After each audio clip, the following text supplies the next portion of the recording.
Revolutionary War on Wednesday. Chapter 1, Wednesday.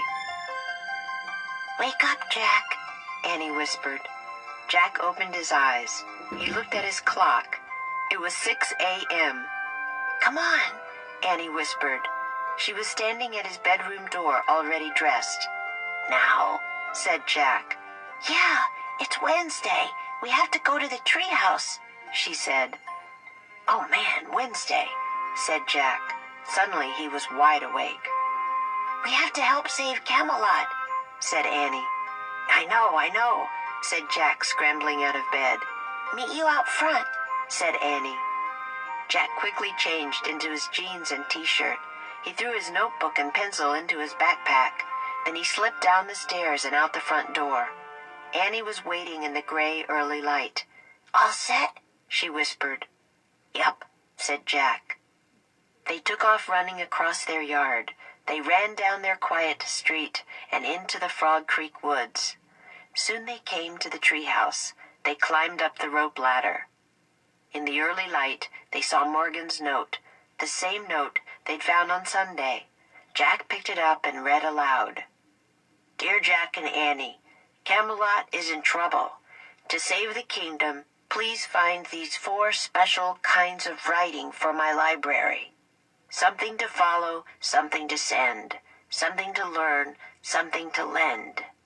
Thank you, Morgan." Annie picked up a piece of paper lying on the floor. It was a list of rules from the famous nurse, Clara Barton.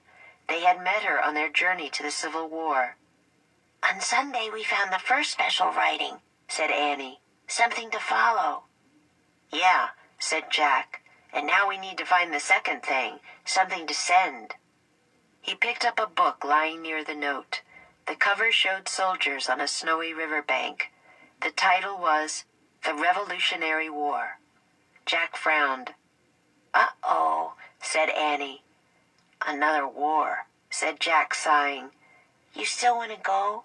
said Annie. "We have to," said Jack. He hated the suffering he'd seen in the Civil War.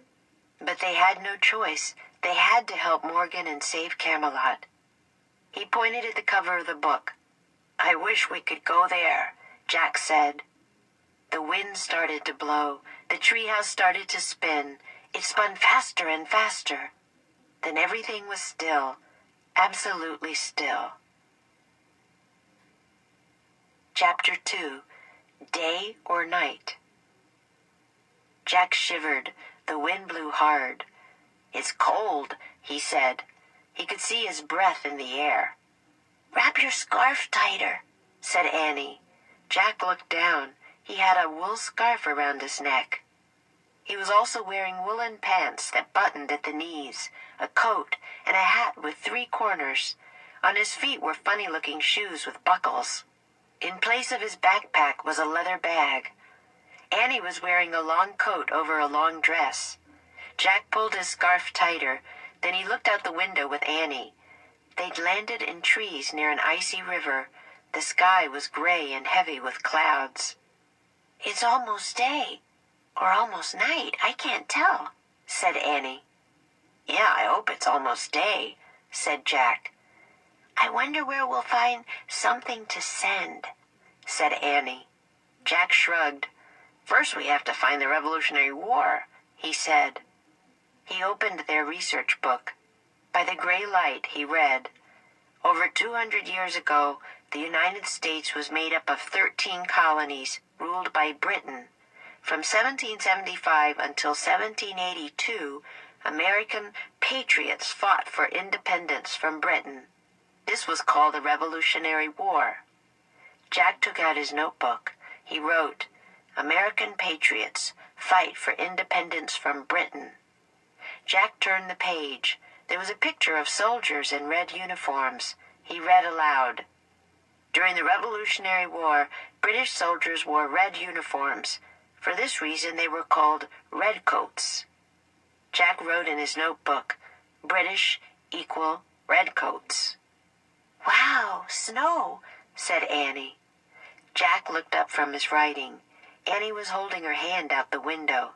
A few snowflakes blew into the treehouse. "Not much yet," said Jack, "but we better find the special writing soon." "Well, stop reading and come on," said Annie. She buttoned up her coat and started down the ladder. Okay, said Jack. He packed the research book and his notebook into his bag. Then he followed Annie. When they stepped onto the ground, there were more snow flurries. The sky was growing darker. "I'm afraid it's almost night instead of day," said Jack. "Yeah," said Annie, looking around. "Hey, look, people." She pointed up the river. In the misty distance was a campfire. Several men sat around the fire. They all held muskets. "Maybe they can help us," said Annie. She started away, but Jack grabbed her. "Wait, I think they're soldiers," he said. "They have muskets. Remember the muskets from the Civil War? The guns that the soldiers carried?" "Oh, yeah," said Annie. "They might be redcoats," said Jack. "Let's sneak closer and get a better look at their uniforms." "Quick," said Annie, "before it's too dark to see." Chapter 3. It's Time. Annie lifted up her long dress and ran to a tree close to the river. Jack held onto his hat and ran after her. They peeked out from behind the tree. More snow flurries swirled in the twilight. "Redcoats?" whispered Annie. "Can't tell," said Jack. In the flickering firelight, the men didn't seem to be wearing uniforms at all. They wore ragged pants and coats. Some even had their feet wrapped in tattered cloth. "Come on," Annie said. She ran to a tree closer to the river. Jack followed. "This is as close as we should get," he whispered. "But we still can't tell what they're wearing," said Annie. She crept forward and hid behind a scraggly bush. "No closer," Jack whispered. But Annie took off again. She crouched behind a rock. She was only about 10 feet from the campfire. "Oh, brother, she's way too close now," Jack thought.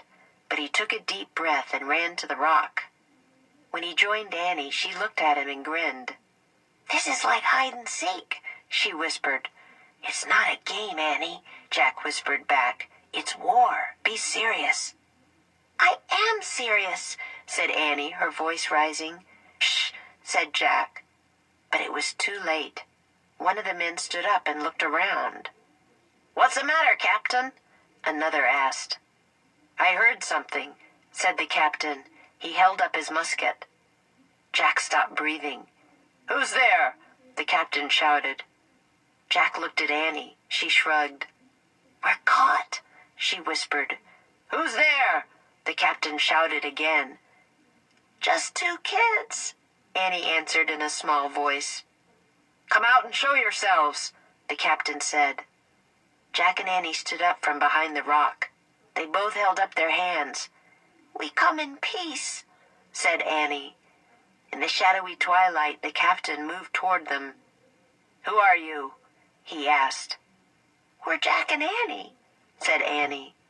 "Why were you spying on us?" he asked. "We weren't spying," said Jack. "We just wanted to know if you were redcoats or patriots." "Which would you like us to be?" the shadowy figure asked. "Patriots," said Jack. "We are patriots," the captain said. "Thank goodness," said Annie. The captain smiled. "Where are you from?" he asked. His voice had softened. "We're visiting relatives nearby," Jack said. "Frog Creek, Pennsylvania," said Annie at the same time. "But that's amazing," the captain said. "My farm is in Frog Creek. Where is your farm?" Jack didn't know how to answer. "It's near the Frog Creek woods," said Annie. "All farms are near woods," the man said with a laugh. "What?" Just then someone called from up the river. "It's time, Captain!" The captain turned to the other men near the campfire. "It's time," he repeated. The soldiers quickly put out their fire. They stood with their muskets on their shoulders. "Time for what, Captain?" Annie asked. "Time to meet up with our commander-in-chief," he said. Return to your family now so your mother and father won't worry about you." "Yes, sir," said Jack. "It is nice to see children," the captain said. "I was just trying to write a letter to my own son and daughter. I didn't know what to say." "Tell them that you miss them," said Annie. The man smiled. "And I do, indeed," he said softly. Then he turned and headed up the river bank. His ragged men followed behind. Soon they all disappeared into the cold mist. Jack looked around. The wind was blowing harder. The snow was sticking to the ground. "What now?" he asked. More than anything, he wanted to go back home. With the soldiers gone, the river bank felt lonely and scary. "We still have to find something to send," said Annie. "I know," said Jack. "Maybe we should just follow the captain and his men," said Annie. "They might lead us to something." Jack wasn't sure that was a good idea, but he didn't have a better one.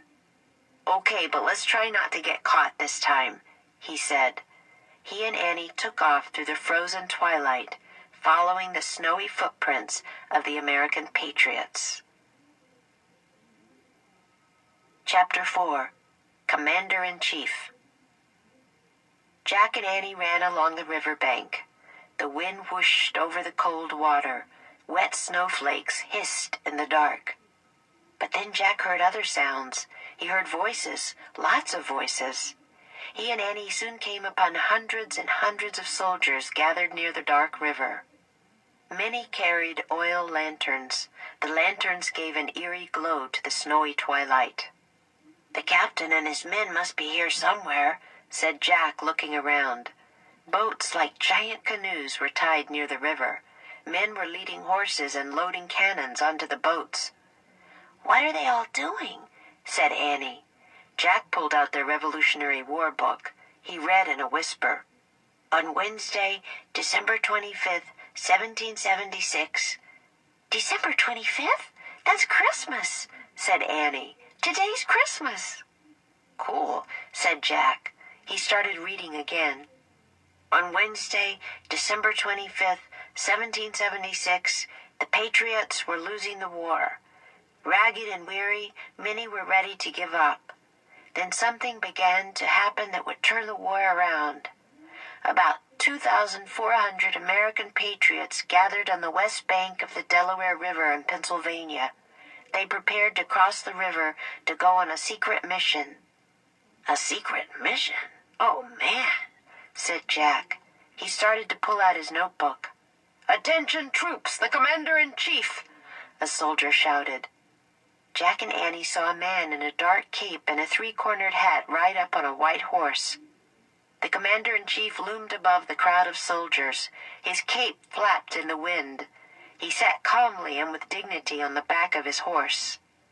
Even at a distance, Jack thought the commander-in-chief looked familiar, very familiar, but he couldn't figure out why. "A dangerous mission lies before you all," the man shouted above the wind. "But I want you to have courage. You must remember the words of Thomas Paine." The commander-in-chief held up a piece of paper. He read to his men. "These are the times that try men's souls. The summer soldier and the sunshine patriot will, in this crisis, shrink from the service of their country. But he that stands it now deserves the love and thanks of man and woman." "Wow, that's great," whispered Annie. Listening to the powerful words, Jack felt his spirits rise too. "The harder the conflict, the more glorious the triumph," the commander-in-chief read on.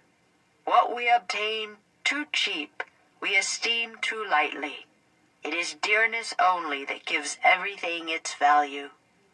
There was a silence, as if everyone were thinking about the words the man had read. Then the soldiers started cheering and clapping. They didn't seem tired at all anymore. Now they seemed eager to set out on their mission. The commander-in-chief saluted his men. He steered his horse toward the river. As the horse moved past them, Jack got a better look at the rider. He gasped. "Of course," he thought. He'd seen that face before, on dollar bills. Jack grabbed Annie's arm. "I know who the commander-in-chief is," he exclaimed. "He's George Washington." Chapter 5. The Letter. "George Washington? Really?" said Annie. "Yeah, I think he is," said Jack. "Wow, where'd he go?" said Annie. "I want to see him again. Come on." She started toward the river. "Wait, don't go far," said Jack. "I just want to make sure it's him." He opened the Revolutionary War book. He found a picture of the boats on the river bank. He read, "When General George Washington gathered his troops by the Delaware River, he was commander-in-chief of the whole American army. The general led the army for 6 years until America became a free and independent nation. In 1789, he was elected the first president of the new United States." "Oh, man, it is him," said Jack. He pulled out his notebook and wrote, "General George Washington helped America become independent." "Hey, what are you writing?" someone asked. Jack looked up. A bearded soldier was pointing at him. Jack shoved the Revolutionary War book and his notebook into his bag. "Nothing, sir," he said. He started walking away. The man shouted after Jack, but Jack ran down toward the river and lost himself in a crowd of soldiers. When he looked over his shoulder, he was relieved. The bearded man was nowhere in sight. "Stop, young man!" Someone shone a lantern right in Jack's face. Jack gasped. It was the captain. "I told you to go home, Jack," the captain said sternly. "Where's your sister?" Jack looked around. Where was Annie? "I don't know," he said. "Find her at once and go back to your family," the captain ordered. "Our secret mission is very important. Children will only get in the way." "Yes, sir," said Jack. The captain started to leave, but he stopped. "I wonder if you could do me a favor, Jack," he asked. "Sure," said Jack. The captain pulled out his letter. "This is my letter to my children," he said. "It's a farewell letter. Would you please take it back with you to Frog Creek?" "Yes, sir," said Jack. "You must only send it if you hear that we have failed in our mission and many patriots were lost," said the captain. "Yes, sir," said Jack. The captain handed his letter to Jack. "I copy the general's speech for my children," the captain said. "If anything bad happens to me, I hope those words will give them courage." The captain then turned and disappeared into the crowd. "Good luck, Captain," Jack called. He hoped he would never have to send the letter to the man's children. Suddenly Jack clutched the letter to his chest. "Send," he whispered. This letter was the writing they'd been looking for. Something to send. He and Annie could go home now. Their mission was over. Jack shoved the captain's letter into his bag. Now he just had to find Annie. As he looked around, he shivered. "Where is she?" he muttered. Jack started moving through the crowd, looking for Annie. It was hard to see. The wind was blowing harder. The snow fell faster. Jack started to panic. "Annie!" he called. As he wove quickly in and out of the crowd, he kept calling for her. None of the soldiers noticed him. They were all too busy. Finally, Jack came to the river. Through the lamp-lit mist, he saw soldiers waiting to get into the boats. Some had already climbed aboard. "Jack!" came a cry. Jack saw the figure of a small girl. She was sitting in the back of the biggest boat. "No way," he whispered. Jack charged down to the boat. He stood at the edge of the water. "What are you doing?" Jack shouted. "This is George Washington's boat," Annie said. "It's our big chance to spend time with him. We might not get another one." Jack looked at the other end of the huge boat. Through the mist and falling snow, he saw the commander-in-chief talking to his crew. "We can't go with him," said Jack. "We'll get in the way of his secret mission. Besides, we have something to send now." What? How? Said Annie. A letter. The captain gave me his letter to take back to Frog Creek, said Jack. We're only supposed to send it if something bad happens to the captain. We can go home now. Oh, can't we go a little later? Annie asked. Jack climbed into the boat to pull her out. No, come on, he said, taking her hand.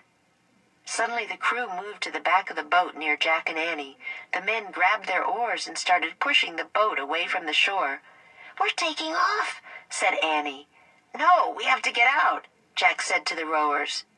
But the men were working too hard to pay attention. They were using their oars to hack up the ice at the edge of the river. Excuse me, Jack said in a loud voice. Just then the boat jolted forward. Jack nearly lost his balance. The boat broke through more ice. Rough waves sloshed against its sides. We have to go back, said Jack. Too late, said Annie. They were headed across the Delaware River. Chapter 6. Crossing the Delaware. The huge boat rocked in the water. Giant chunks of ice smashed against its sides. Thanks a lot, Annie, Jack whispered. He shivered in the snowy cold. We're not supposed to go on their secret mission with them. It's okay, she whispered. Maybe we can help George Washington. Are you nuts? Jack whispered. We should be on our way home now. The boat hit a piece of ice. The boat bounced, then dipped into the river. Jack clung to the wooden side. He hoped they wouldn't turn over. Nobody could survive in this icy water, he thought. It would be like sinking on the Titanic. The crew fought hard to keep the boat moving forward. They rowed past chunks of ice into a smoother part of the river.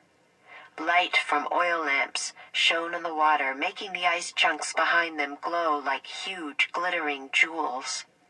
Jack looked back. Other boats were following them. They were filled with soldiers, horses, and cannons. Where exactly are we going? Annie whispered. Jack shrugged. He reached into his bag and pulled out their Revolutionary War book. By the dim lantern light in the boat, he searched through the book. He found a painting of General Washington crossing the Delaware River. He showed the painting to Annie. They each read the caption silently.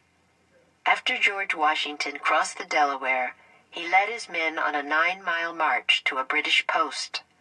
The post was filled with Hessians, German soldiers hired by the British to fight for them. The American patriots caught them off guard. The Hessians never thought the patriots would attack on a stormy Christmas night. It was a great victory for the patriots.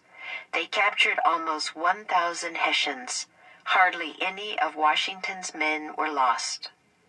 Yay! We won't have to send the captain's letter, Annie exclaimed. Shh, said Jack. But George Washington turned around and looked back at Jack and Annie. Oh, no, Jack thought. Caught again. He closed his eyes as if that would make him invisible. He's coming, said Annie. Jack looked up.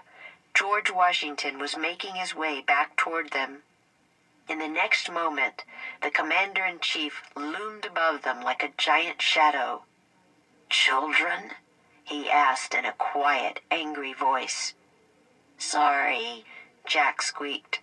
Merry Christmas, said Annie. But George Washington did not say Merry Christmas back. Chapter 7. Spies. What are you doing here? George Washington asked. The commander-in-chief sounded furious. We made a mistake, Jack said. We didn't mean to come. George Washington turned to the rowers. Who let these children sneak aboard? He asked in a stern voice. The men looked at Jack and Annie with surprise. It's not their fault, Annie said quickly. They were working too hard to notice us. Just then the boat banged against the ice. The ice cracked. The boat moved on, then bumped against the shore. 2 soldiers jumped out and pulled the boat up on the shore. George Washington looked at Jack and Annie. "This boat is returning to get more men," he said. "When it does, you two will get out and stay on the other shore."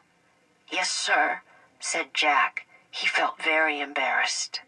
George Washington then gave orders to the rowers. "Make sure these children do not board any other boats when you return," he said. The general stepped onto the river bank. The wind started to pick up. The snow fell harder. As the crew unloaded the boat, neither Jack nor Annie spoke. Jack was miserable. They had caused trouble for George Washington just when the general was trying to make America an independent nation. Jack desperately wished he and Annie had gone home earlier. They watched more and more boats land on the river bank. As the soldiers unloaded their weapons and horses, a freezing rain began. Now rain, snow, and sleet fell together. Jack heard George Washington call to one of his men. "This storm is getting worse, Major," the general said. "Yes, sir," the major said. "I think we're in for a blizzard," said Washington. "Yes, sir. Our mission may be hopeless, sir," said the major. "Should we call it off?" "No, you shouldn't," Jack whispered. "You're going to win." "Should we turn back, sir?" the major said. "No, no," said Annie. She stood up. The boat rocked. "Don't turn back, George Washington, sir," she shouted. "You have to march on, sir. You have to attack the Hessians, sir." "Shh," Jack tried to pull Annie back down. "We're not supposed to know about their secret mission." "How does she know our plans, Major?" George Washington asked. "Listen to us, sir," said Annie. "You're going to win." She pulled away from Jack and jumped out of the boat. "Annie!" Jack leaped onto the river bank. He scrambled after Annie up the steep, icy slope. "You have to lead your men, General Washington, sir," Annie said. "The Hessians will be surprised. They think no army will be marching on a night like this." "How do you know all this?" the major shouted above the storm. "How do you know what the Hessians are doing and thinking?" I... For once, Annie seemed at a loss for words. "She just guessed," said Jack. Just then the bearded soldier who had yelled at Jack earlier stepped forward. "I saw this boy earlier," he said. "He was writing things down." "No, I was just..." Now Jack was at a loss for words. "Seize them!" the major shouted. "They're spies!" Chapter 8. These are the times. Jack grabbed Annie's hand. "We're not spies," he said. He whirled around to face George Washington. "General Washington, remember those words you said to your men?" Jack said. "You should believe them yourself, sir." "What are you talking about?" George Washington asked. Jack yanked the captain's letter from his bag. By the light of the lamp, he read the words the captain had copied for his children. "These are the times that try men's souls," Jack read. "But he that stands it now deserves the love and thanks of man and woman. The harder the conflict, the more glorious the triumph." Jack looked at George Washington. "Even if things look impossible, you should keep going, sir," he said. "The harder things seem, the greater the triumph, right? That's what you read to your men. You have to keep going for their sake."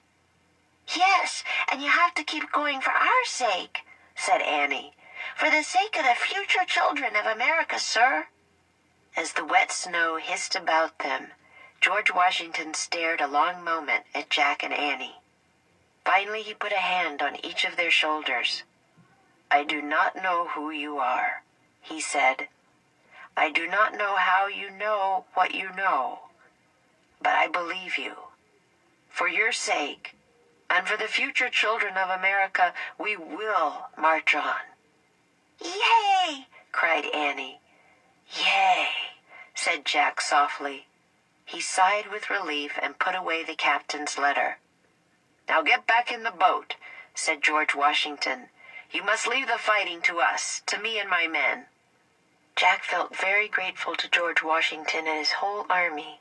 They were risking their lives for all of America's children, past and future. He could barely speak.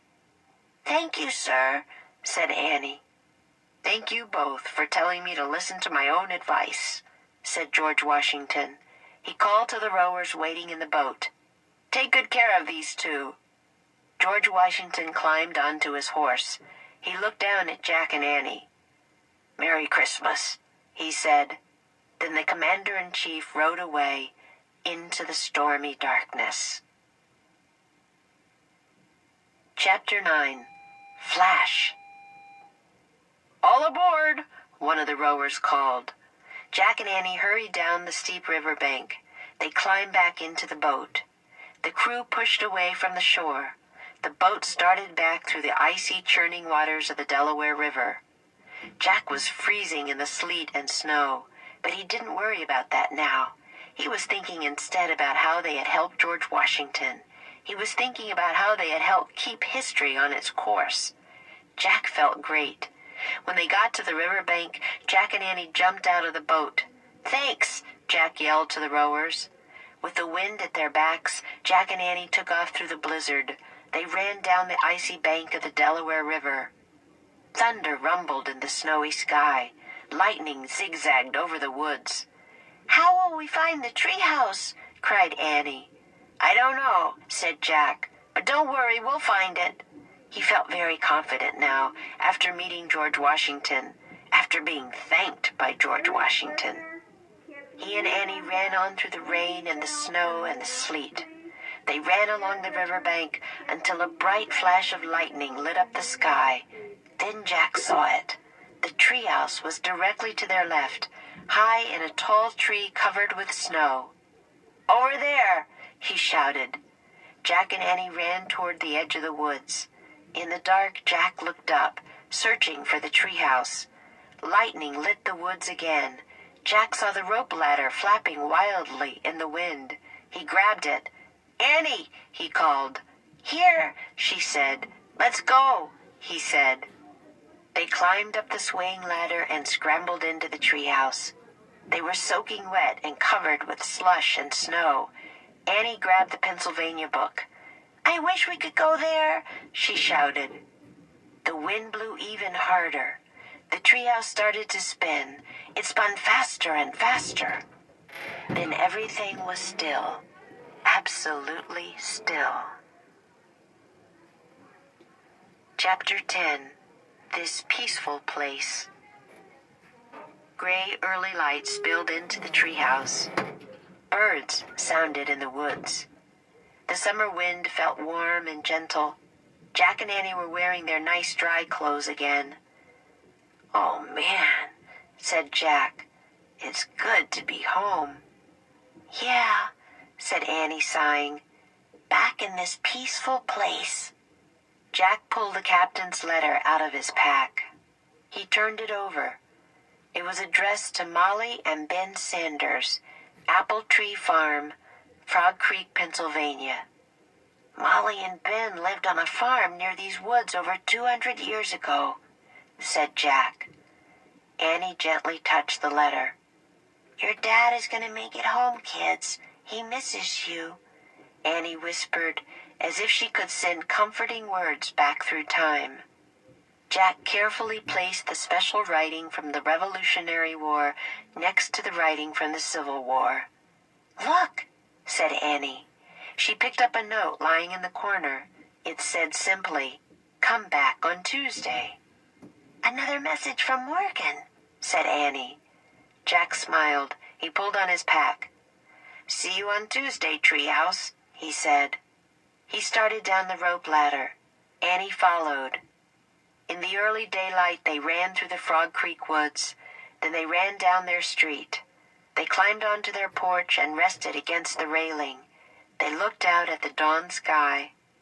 Jack remembered the whoosh of the cold wind on the Delaware. He remembered the hiss of the wet snow and the slosh of the icy waves. He remembered George Washington reading to his men. "The harder the conflict, the more glorious the triumph," Jack whispered. "Those words are true," said Annie. It was a hard conflict, and I feel kind of glorious right now, don't you? Jack laughed. Yeah, definitely, he said. Then he and Annie slipped into their quiet, peaceful house.